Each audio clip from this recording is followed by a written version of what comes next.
Okay, thank you.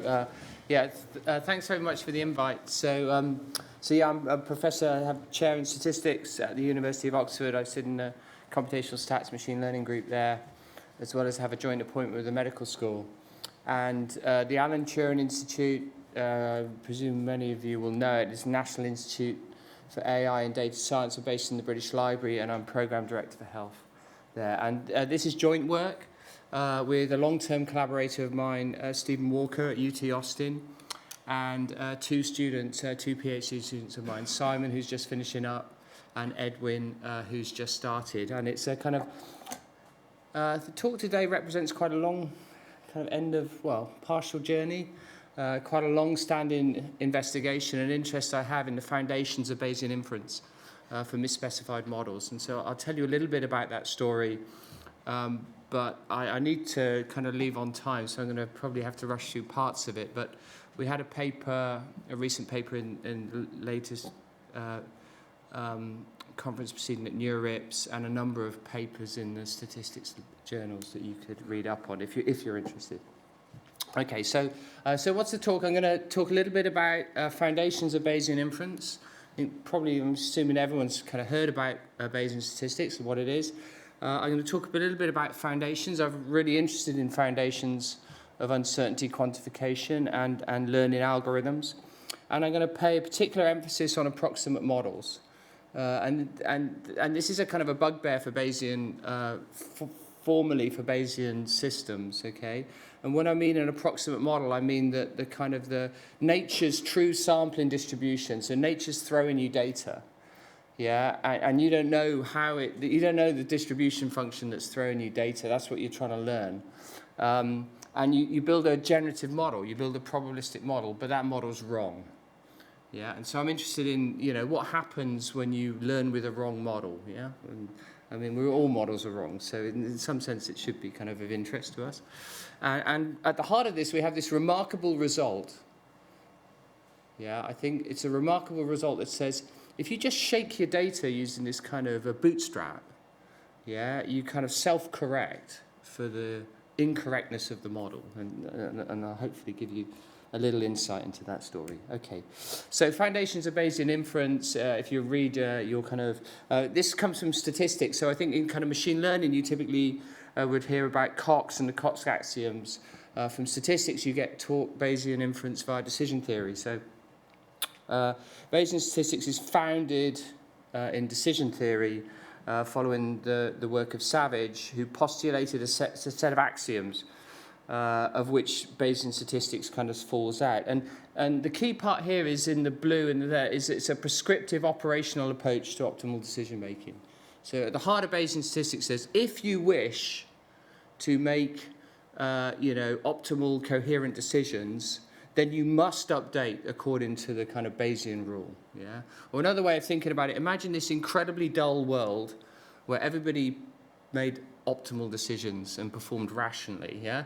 Then that incredibly dull world is perfectly modeled by a computer system updating using Bayesian rule, Bayes rule, okay? But the kind of mathematical formula you probably all know is the one at the bottom. And what it says is that it says, how can I update beliefs about something of interest, and that's going to be my parameter theta, given data. So I've got a training data set X. I'm going to use X generically just to meet all the data you've got. And I say, what do I know? What do I now know about theta? Theta's the thing I really want to learn about. What do I now know about theta given the data? And Bayes' rule says, there's this really nice kind of, you can turn that into an inverse kind of relationship. It says, well, what did I know about theta before I observed the data? And then I'm going to multiply that by the likelihood, the probability of observing the data that I observed, but kind of written as a function of the unknown theta. And that's the likelihood. That's the likelihood function. It's a little bit more than a likelihood function. It's a normalized likelihood function. So it's actually, it integrates to one, yeah? It's a proper, it's a density function, yeah? Okay, so that's what is at the heart of it. And I think probably one of the most interesting aspects of Bayesian statistics is that everything that you do within Bayesian statistics is model-based, and that's not true with other branches of statistics. Yeah, if you're doing hypothesis testing or if you're doing prediction, you might change how you do that. In Bayesian, it's just a one-fit-all. Yeah, what you do is you define a joint probability model on everything that's relevant. Both data and parameters are treated interchangeably, using a probability distribution to capture uncertainty. And that involves a generative model structure. And then you update beliefs using Bayes' theorem. And it also separates out the model building from the decision analysis. So first build your model, then make decisions using that model. And formally, Bayesian kind of uniquely identifies the value of information, which means if the data really is coming from some parameter setting of your model, if the model was really true, you can't do better. Yeah, it offers kind of optimal compression. Yeah, so it's a perfect compression of the data into the posterior distribution. And what that means is that if you're doing posterior updates, you start off with a bit of data, you update to a posterior. That posterior then gets put into the next set of data. You can throw the data away. Yeah, so you update, get rid of the data. I just hold that object, which is your posterior, and then give me more data. Just update that, and then that becomes the prior for the next level.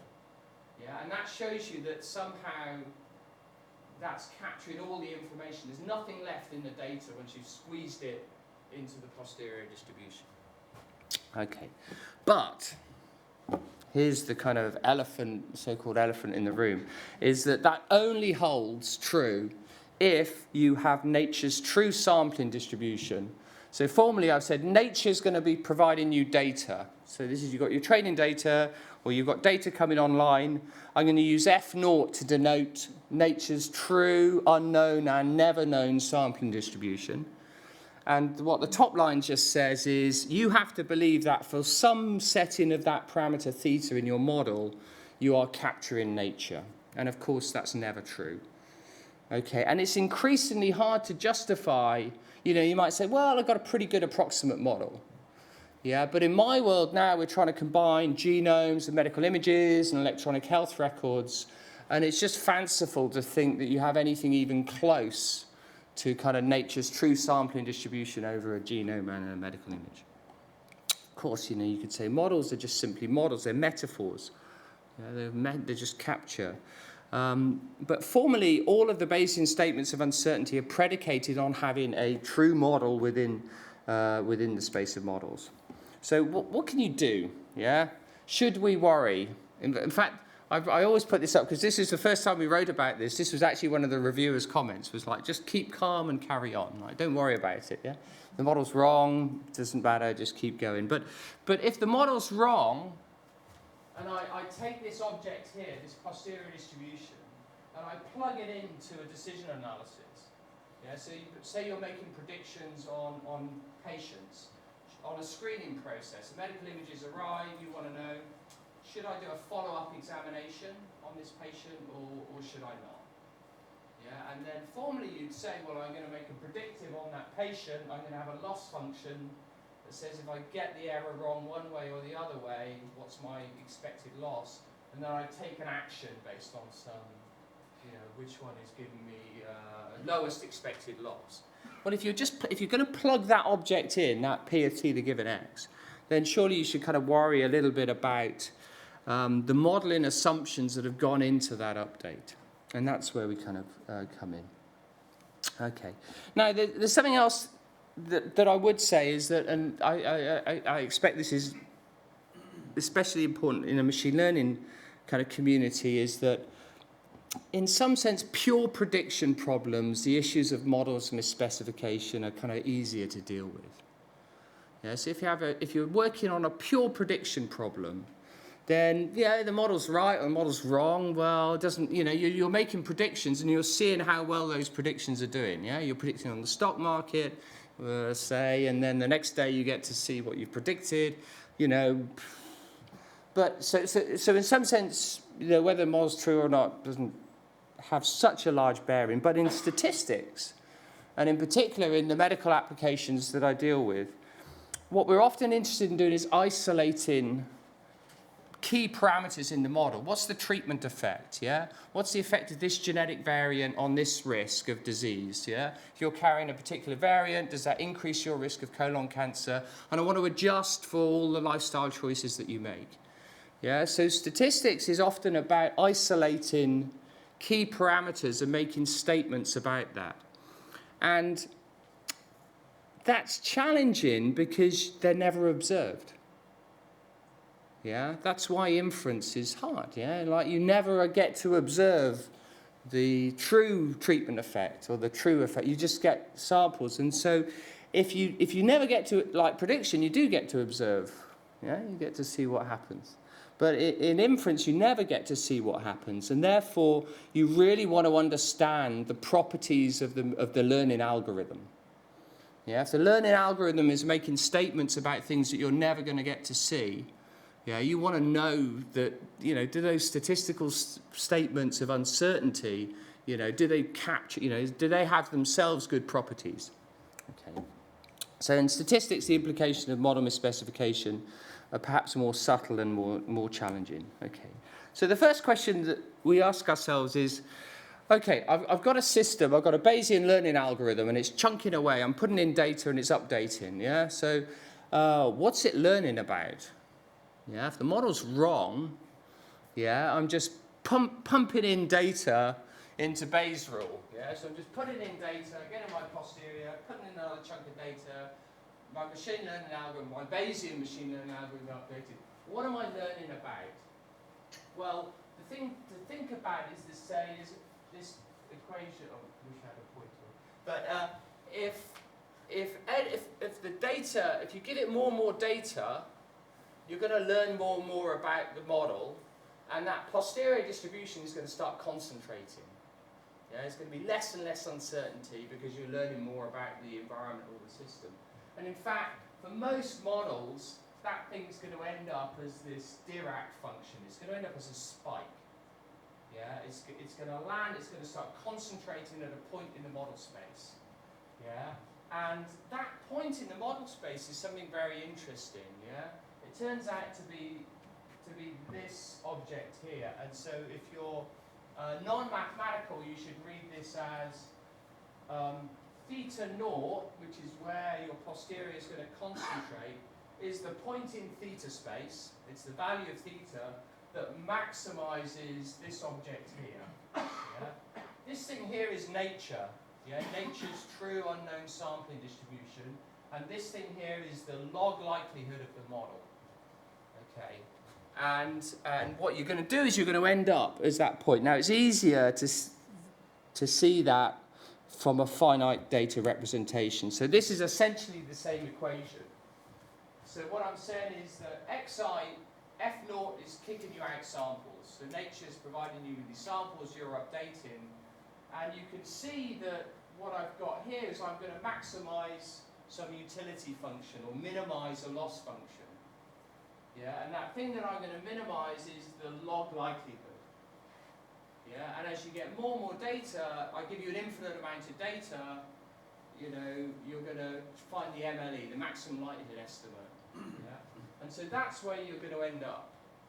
Yeah, and what's interesting is that whether the model's misspecified or not, that point where you end up actually minimizes something called the Kullback-Leibler divergence. So it minimizes an information divergence between the model, the best model in the model space, according to KL, and nature's true sampling distribution.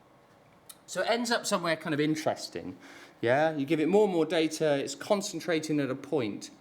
So the way that we're going to task this is we're going to say what we're now learning about, we're not having as a grander kind of scope of saying we're trying to learn the true model parameters. What we're trying to learn about is where's this model going to converge to?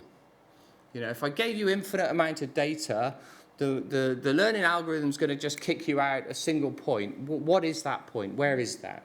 Okay. And so the prior now in the Bayesian inference is no longer on a kind of true parameter setting. It's about your beliefs about where's this algorithm heading to? Yeah, as it gets more and more data, what would that value be? Okay, so that's the prior. Okay, to get us started, I want to tell you a kind of it's going to help me to tell you kind of a bit of a fairy tale, which is the following. Suppose you have a Bayesian model. Yeah, so you have a Bayesian learning algorithm which has a parametric form, so it's got a likelihood function, say a Gaussian likelihood function. You've got a prior that you specified, and you've got some data set x1, training data x1 to xn. You're just about to update your model. Okay, so you've got it in R or in Python. You're just about to hit, give update. Yeah, update to the posterior. When somebody here in the front row says, "Hold on a second, I can give you an infinite sample size, yeah, or I can give you a perfect emulator of nature, yeah, as much as you want." Yeah, what would you do? Well, if somebody's going to offer you a perfect emulator of data, of nature, you just say, "Well, give me a massive sample size. Yeah, I want you to give me a huge training set." So, with an exact emulator of nature, you just request an infinite sample size. I'd say, "Hey, okay, well, if give me, 1 trillion samples from your emulator, and I'm going to put those into my Bayesian model, and I'm going to take that posterior because I've got a perfect emulator." And of course, I've just told you what's going to happen is that if you do that, your machine learning algorithm is going to converge to a single point, yeah, because you've given it an enormous training sample, billions of observations. And I've just told you what's that going to be. Yeah? The model's going to pinpoint the value in that model space that minimizes the KL divergence to this emulator. Now, that's all well and good, but of course, you don't know F0. Yeah? You don't have an emulator. Yeah? You don't have it. If you had an emulator, you'd know where you were heading. You don't have the emulator. This is where we're going to go, is that what we're going to do is, rather than update the Bayesian inference in a conventional setting used in Stan or R or Python, we're going to build non-parametric emulators and use the emulators to train the model rather than the original data set. Okay. So in the above story, you can think about the uncertainty in the theta, the posterior uncertainty in theta, actually just flows from uncertainty in this emulator. If you knew the emulator, there's no uncertainty. Yeah, because if you've got that emulator F0x, it identifies the target. And that thing we said is a KL divergence. So, let's just be Bayesian about it. Yeah, let's just step back a little bit and say, well, hold on a second. If I had an emulator, I'd know exactly the value of theta. I don't know the emulator. So what's the Bayesian do? It says, well, put a prior on it. Yeah? So now, but it's a slightly more tricky prior, because now I'm going to put a prior on the space of all valid distribution functions. Yeah, that's the non-parametric part of Bayesian non-parametrics. It's about putting prior distributions on the space of distribution functions.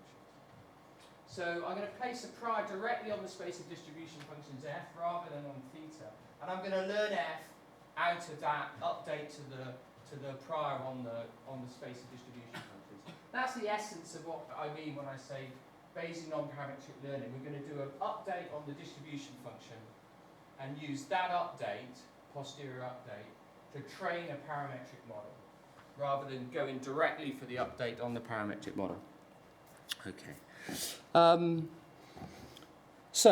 Typical, I've said, so the conventional approach says parametric Bayes learns about that minimizer irrespective of whether F0 is true or not. And Bayesian non-parametrics, we're going to build a non-parametric prior. We're going to use a non-parametric prior to kind of learn about the sampling distribution, and we're going to use that. And the interesting thing is that while that sounds kind of a bit abstract and possibly challenging, how on earth are you going to build a non-parametric, a prior on the space of all probability measures? It turns out that the solution is remarkably simple. Okay. So, if you had an algorithm, it would work in the following way. So, here's the top thing. Here's now my training algorithm. I say, well, I've got some data. I'm not going to update my model using Bayes' theorem, conventional Bayes' theorem. first of all, I'm going to build an emulator on nature. And having done that, that P of F, given the training data, I can now draw an emulator. I've got a distribution over nature, distribution over emulators. I'm going to draw an emulator, and then given that emulator, I'm going to knock out a huge sample set, and then I'm going to train my model. And then I'm going to, because I've got uncertainty in nature's F, I'm going to draw another F, and then I'm going to train your model using a different F and a different F. And the nice thing about that, those things are trivially in parallel. So having built a posterior distribution over emulators, I can just draw these Fs in parallel and update the models independently in parallel. And that's what I've got here. Moreover, if that emulator only has finite support, so in other words, if it doesn't cover all of X, just certain values in X, that argmax functional here, integral, becomes this weighted sum. Where the weights Wi is how much weight does this emulator, does nature, put on this particular value for this training example, this training point. Okay. Now, putting a distribution on a distribution function, is challenging, but there's a whole branch of, there's a whole field of something called Bayesian nonparametrics. Which does exactly this. And the cornerstone of Bayesian nonparametric is something called the Dirichlet process. So this is a probability distribution on the space of probability distributions, and they're centered on some base measure G.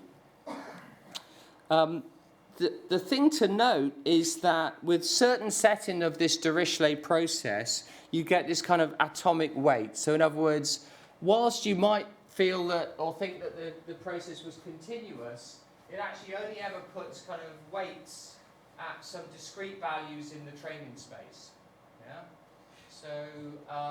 And that's going to help us computationally, because if you do that and run this through, we're going to end up with saying, draw an F from the Dirichlet process, now draw a value of theta, which is just going to maximize this weighted loss function.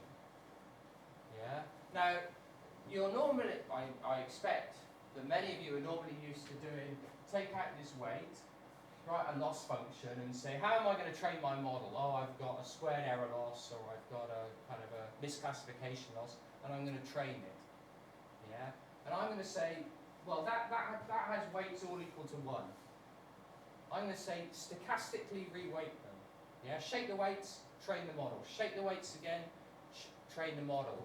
And I'm going to tell you exactly, you can't put any sets of weights in. They've got to be this Dirichlet 111, which is something that's uniform on the simplex. They're continuous values, they sum to 1, and they're uniform. And if you do that, if you train your loss function or you train your model with these weights on a weighted loss function and do that repeatedly, then the things that come out the left-hand side have a very special property, which means that they actually capture a valid posterior Bayesian characterization of the uncertainty in where would your model head to if it was given an infinite amount of data. Okay, so there's a strong connection here with something called the bootstrap, Efron's bootstrap, and I expect many of you know what the bootstrap is, but essentially the bootstrap is like sampling with replacement. So you've got your training set. If people have done bagging, bootstrap aggregation, you've got your training set. You'll kind of sample a set of size n, the same amount of training data, but with replacement. So maybe this is less known than it should be, but that's equivalent to saying, oh, I've got an emulator, and I'm just going to take this to be the empirical CDF. Just plug in the training data as if that was the empirical distribution function. And now I'm just going to draw training samples from that empirical CDF. And then you maximize, you bootstrap. On the right-hand side, you've got the Bayesian thing, which says, oh, well, hold on a second. I've got my training data. I'm going to build a model of that. Now I'm going to draw distribution functions. and then train using the distribution functions rather than a bootstrap representation. Okay.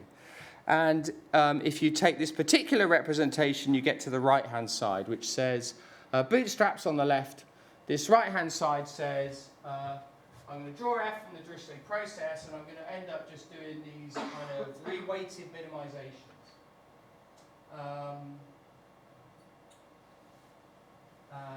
Yeah, so that's essentially kind of what the algorithm gives. Okay.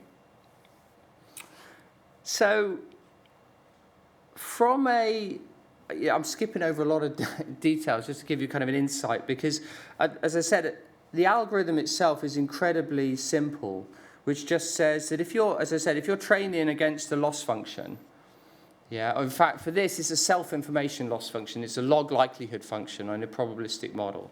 But if you're building a probabilistic model, then what I claim is that if you repeatedly maximize or train your model against a reweighted loss function, where you have weight wj on each of your j1 to n samples, then that's going to give me an exact representation of uncertainty, yeah, under a Bayesian model. And moreover, you can do this in parallel. So if any of you have played around with MCMC, you know, you put in your MCMC algorithm and it wanders around a bit, and then you've got to throw away a burn-in, and then you've got to check for convergence diagnostics, forget it. Okay? You just don't have to do that. Yeah? All you have to do is fire up a whole load of processes, yeah, and on each process, draw a set of weights and just maximize the model against it. And then just return all of those bags of, that bag of samples has a really well characterized posterior. In the NeurIPS paper, we prove some asymptotic, some theoretical support for this algorithm. And what's interesting is it actually dominates Bayesian inference. So if you're about to do the MCMC with your normal update, I would say don't. Yeah, because that update is assuming the model's true and it's not, which means you can learn at the wrong rate. Yeah, you're assuming that the likelihood function is true for some value of the theta. It ain't. Yeah, it's not true. Yeah, this borrows the properties of the conventional bootstrap, which means it learns at the right rate.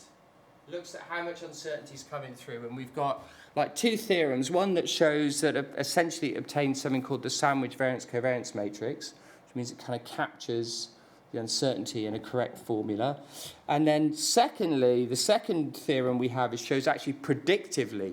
If you're going to predict using a kind of a Bayesian bag-in, using this approach, it dominates Bayesian inference. Yeah? So you get better predictions in an information theoretic setting. Okay. Well, so far I didn't have any prior information. I just said, oh, you get your training sample, plug it into the model, randomize the weights, and off you go. And I think quite rightly you'd say, well, I thought Bayesian inference, there was this thing called the prior, and you haven't mentioned it. And it took us quite a bit of time to think it through about how you could do that. Notice what you could think is like, well, I could just put the log prior in this kind of loss function, and then I wiggle the weights on the data, and I put this kind of penalty regularization term. That doesn't work. Okay? Doesn't. And the thing to think about is, if you've got no data, you want to get back your prior. Yeah. And if you've got no data here, you'll just get a spike at the mode of the prior. Yeah. So that's not capturing the uncertainty. The way you can capture the uncertainty is through synthetic data. Yeah, and so we're going to replace the prior on the theta with synthetic data drawn under the prior. So to do this, we're now going to say, I've got my prior, how am I going to use it? I'm going to draw a value, a theta value from the prior. I'm going to draw a synthetic training set, because you've got a generative model, from the model with that parameter plugged in. I'm now going to combine my synthetic data with my real data, and I'm going to play this game again. I'm going to do a stochastic reweighted optimization. And so here's the actual training data. That's got these randomized weights from the Dirichlet. Here's your synthetic data that's generated from the prior. That's also got some weights. and you've got this concentration parameter C, which kind of says how much do you believe, how much you want to be around your prior, how much do you want to be around weight do you want to give to the data. Okay, you can play this with things like, if people have heard of variational Bayes models, they're kind of quite popular, they're very fast updating, but they get the uncertainty all wrong, yeah, because you kind of artificially have to factorize the likelihood function. So we can just, in some sense, let's put a Bayes nonparametric perspective on this. Take your VB model you're just about to use that as the prior centering measure, generate a bit of synthetic data from your VB model, combine it with the real data, wiggle these weights and maximize. And what happens is, well, there's the algorithm. Fit your VB model, draw a model sample from the VB, draw synthetic data, combine it with the real data, maximize this thing, repeat, and that can all be done in parallel. And so if we look at some examples, this is just lifted out of Chris Bishop's book, that the one to concentrate is on the left-hand side. So the black dotted line is the VB posterior. And the true posterior is the grey dashed line. And what's happened is, because you've artificially factorized that model, you don't capture the real uncertainty. And if you do this approach, it just bangs out the samples. So this is a kind of a contour plot from the posterior samples. It took 20 seconds to run 1 million samples. It's a bit of a straw man, because if you give me more processes, I can just maximize these samples in parallel. We've looked at logistic regression, so just classification models. Again, if you're Bayesian, or you have to resort to MCMC typically if you don't want to do VB. That would normally involve things like polygamma, auxiliary variable approaches, which are a real pain. In this approach, we can just do it by IID sampling and maximization. And so I'm going to skip over these things. We've got examples in the paper where we take some classic kind of classification models. Again, we're showing VB in the blue, which doesn't capture the true uncertainty. And we're showing these non-parametric samples in green. And that took 20 seconds for us to run, compared with 30 minutes running using R and MCMC. We've looked at things like sparsity type priors. So these are like lasso, if you've heard of like L1 type penalties. Here we put a kind of a student type prior. For Bayesian inference, we've looked at this on some genetic data, which I don't have. The nice thing about the genetic data, here we're looking at the variance-covariance matrix across part of a chromosome in the human genome. And you get this block-like structure that comes from recombination. So the way your genome is shuffled over generations is not like a coin toss at each position. It's chopped up in big chunks.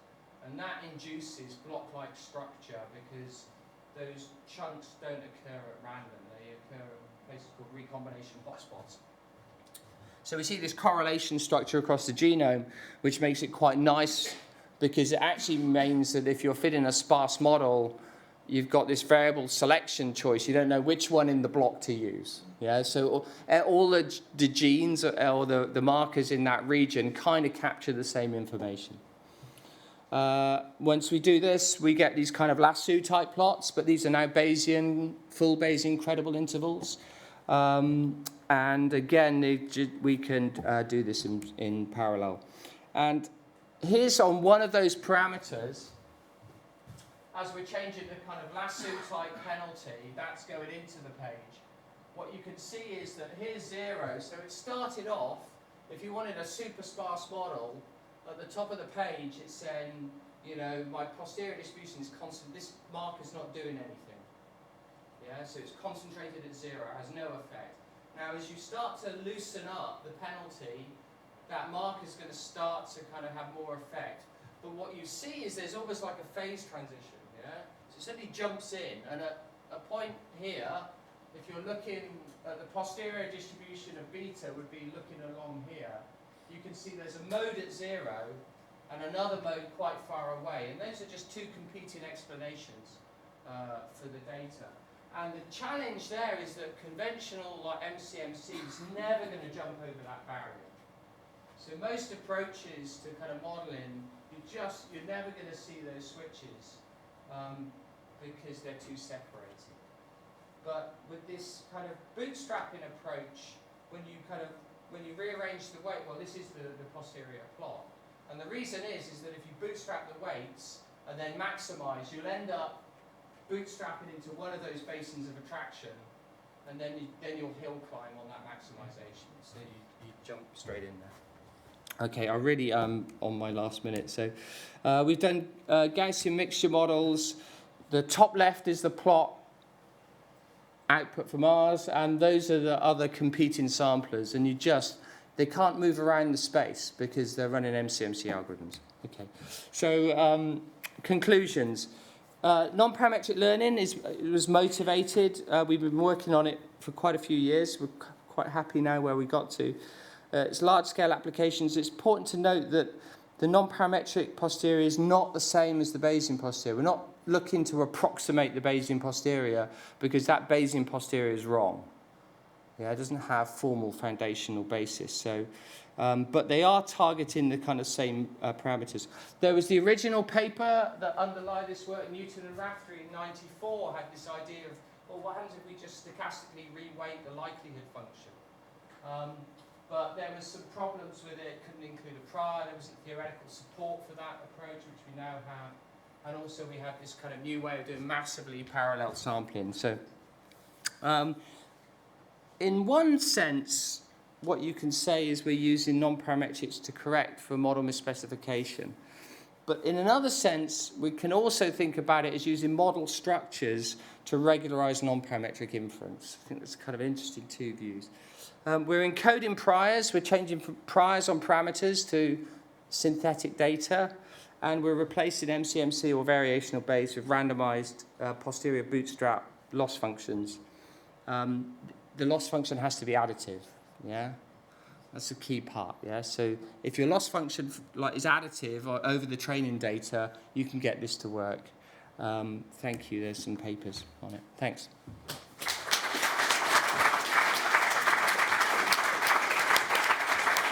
Chris, I know you have a train to catch. Can you take a couple of questions? Yeah, I can take a... At the back. How do you find this performs for very expensive functions or, for instance, like very high dimensional functions? Well, if you can get the optimization,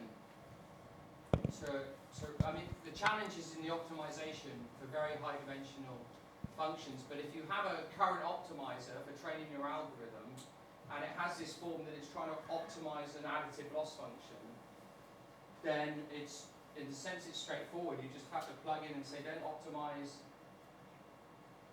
the additive loss with unit weight, do this kind of this changing weight. So provided you have an optimization algorithm that can run on an additive loss function, then you're fine.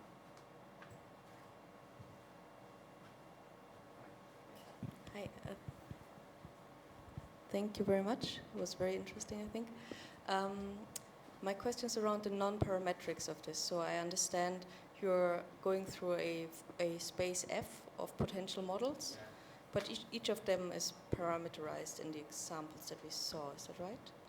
Yeah. So we use so I say it's non-parametric. I mean that we use the Dirichlet process, which is a non-parametric prior which has positive support over the space of normalized random measures, so probability density functions. That itself has some parameters. It actually has one parameter, which is the concentration parameter, which for us says how much do you want to kind of update the prior to the posterior. So it's equivalent to like an effective sample size, but there's only one parameter in that. Here. Hi, my question is why you use the synthetic data besides the actual data? Good question. Good question. if you think about the bootstrap, if the sample size is small, you get really horrible, because it's only got finite support on your training data, you can get, suppose you're trying to estimate the mean, of a univariate distribution, and I give you 2 points, and they're here, and I'm going to wiggle the weights on them, then your posterior distribution of the mean never lies outside the convex support of the data. Because I say, oh, wiggle the weights. So this one's near 1, this one's near 0. Now calculate the weighted mean. Oh, it's up near 1, but it never gets to the left-hand side. So you get a bit of a weird, for small samples, you get a bit of a weird posterior distribution. If you generate from the prior, you generate a theta, which could be way out here. I generate some sample here. That will pull that bootstrap out to the left. So it's really a small sample problem. In fact, in the paper, what we say is you should switch off the prior samples if you've got enough training. So adds more information, basically. Yeah, exactly. It's how much prior information do you want to put into the solution. Yeah. Hi. How do you decide on that concentration parameter? How do you decide? I throw that back. So it's quite nice. It has a direct interpretation as an effective sample size. So it puts weight n on the training data and relative weight C over C plus n on the prior. So a default would be unit information, right? It's worth 1 datum.